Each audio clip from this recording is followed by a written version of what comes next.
Saya Jamaluddin bin Senin, nombor metrik 276762 akan membentangkan satu tugasan individu bagi kelas SADN 1033 bagi tajuk Pembinaan Negara menurut Perspektif Malaysia.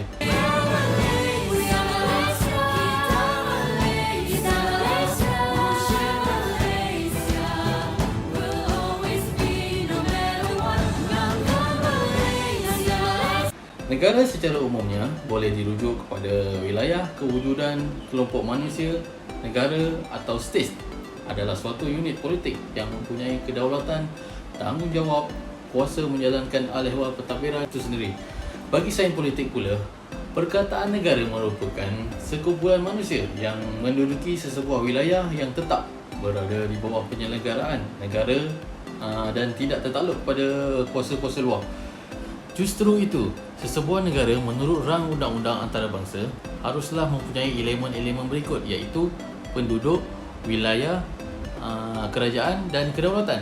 Dari segi bahasa pula, mempunyai maksud yang pelbagai, iaitu suatu kelompok manusia berdasarkan ciri-ciri fizikal, iaitu bangsa dan keturunan.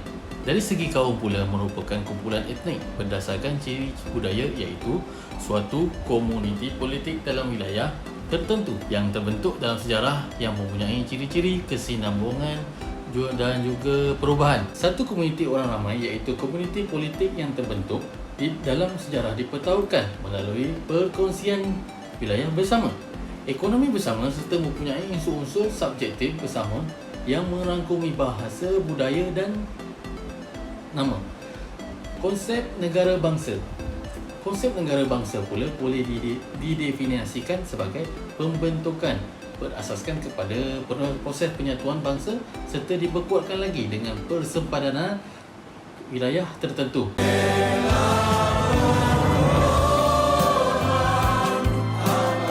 Pada zaman moden, di mana penduduknya terdiri daripada pelbagai etnik, gabungan tiga komponen berikut iaitu negara, individu, bangsa.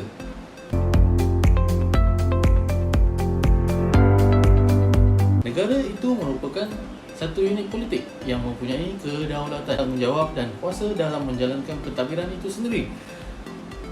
Sesebuah negara haruslah mempunyai elemen-elemen berikut, iaitu penduduk, wilayah, kerajaan dan kedaulatan.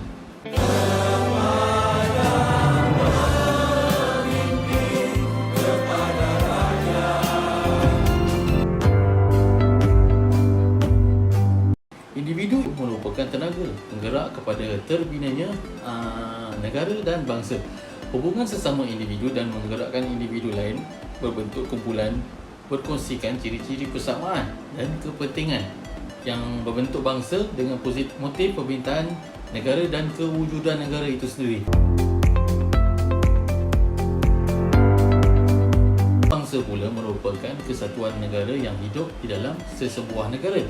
Kumpulan besar yang akhirnya mempunyai kepercayaan terikat atas perkongsian identiti sebagai kumpulan manusia atau masyarakat yang terikat dengan persamaan, hubungan sejarah, kebudayaan yang nenek moyang yang sama.